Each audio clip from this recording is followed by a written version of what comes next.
he challenged his listeners to improve. He didn't just leave them where they were. We got to get better. You need to be better. He encouraged his followers to step it up to a higher level. He says in verse 27, "But I say to you who listen, love your enemies and do good, do what is good to those who hate you." I imagine these people, they had never heard anything so outrageous as this. Love my enemies?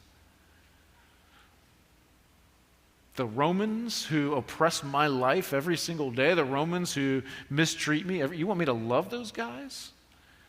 The Gentiles, the non-Jewish people who don't want to have anything to do with us, you want me to love them too? Yeah. And I wonder, what would Jesus ask us? Who would he ask us to love today? Love your enemies.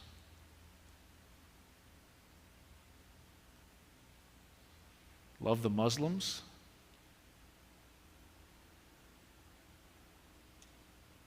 Love the atheists. Love those who don't agree with what we think.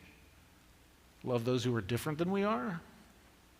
Love those who live a different lifestyle than we live. How are we doing, church? Are we loving those people? This is challenging even for us in the 21st century, isn't it? He says in verse 28, bless those who curse you, pray for those who mistreat you. Instead of retaliating, instead of cursing someone out, instead of flipping somebody the bird, pray for them. In 29 and 30, he says, if anyone hits you on the cheek, offer the other also. If anyone takes away your coat, don't hold back your shirt either. Give to everyone who asks you, and from someone who takes your things, don't ask for them back. Man, this is pretty challenging, even for us.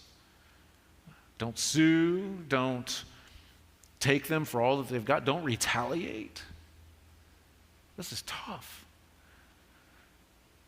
Then he says in verse 31, just as you want others to do for you, do the same for them. The golden rule. Do unto others as you would have them do unto you, right? So, these are challenging truths, and what makes a great speaker is someone who doesn't just challenge you and talk about it, but is someone who actually lives it. They walk the talk. And Jesus did exactly that, didn't he?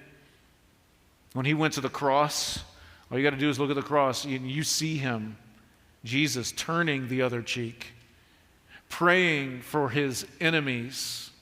Remember, Father, forgive them. I don't know what they're doing. He gives more there than was expected. He doesn't retaliate as a lamb is led before shearers is silent. Jesus went there and did not retaliate. In the following verses, Jesus even takes it a step further. He challenges us to be countercultural, to be better than the world around us. Anybody can be good, but here's what you got to do to be different, to differentiate, to be distinct in this world. Take a look, verse 32. If you love those who love you, what credit is that to you? Even sinners love those who love them. If you do what is good to those who are good to you, what credit is that to you? Even sinners do that. And if you lend to those from whom you expect to receive, what credit is that to you? Even sinners lend to sinners to be repaid in full. Verse 35, but here it is again, love your enemies. Do what is good and lend, expecting nothing in return. Then your reward will be great, and you will be children of the Most High. For he is gracious even to the ungrateful and evil. Be merciful as your Father is merciful. Do not judge, and you will not be judged. Do not condemn, and you won't be condemned. Forgive, and you will be forgiven. He goes on to say, give generously, because the measure you use, God will measure right back to you. How are we doing, church? Jesus is challenging us to be like God, to be full of mercy, to be full of compassion, to be full of love, to be full of generosity.